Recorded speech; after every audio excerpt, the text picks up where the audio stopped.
আমাদের কামরুলের বাইকের মতো লাগে, কিন্তু কামরুল না, অন্য কোনো ব্যক্তি হবে। আমি যাচ্ছি বিডি বাইকারের পক্ষ হয়ে, বিডি বাইকারের অ্যাডমিন হিসেবে যাচ্ছি এই রসের প্রোগ্রামে অংশগ্রহণ করার জন্য। সবাই টানতেছে, আসলে খালি রাস্তা, সবাই টানতেছে। তবে কথা একটাই, সবাই সেফলি যাবেন, একটু সাবধানে যাবেন, এটা হচ্ছে আমাদের মূল কথা।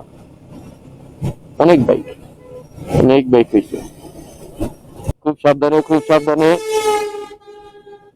কারণ এই রোডে কিন্তু মাঝখানে কোনো ডিভাইডার নাই, অপর দিক থেকে গাড়ি আসতেছে, সিএনজি আসতেছে, বাস ট্রাক সব আসতেছে।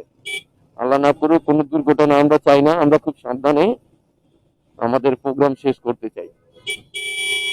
এত সকালে ঘুম থেকে উঠে, যেমন 4টা 4:30টার দিকে ঘুম থেকে উঠে ফ্রেশ হয়ে বের হয়েছি এই প্রোগ্রামে অ্যাটেন্ড করার জন্য।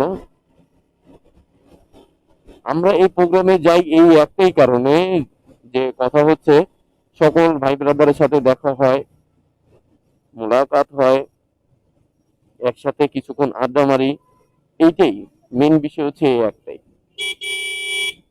বাইকারদের সাথে যে বন্ডিং, বাইকার বন্ডিং, এটা হচ্ছে যাতে ভালো থাকে, সুস্থ থাকে।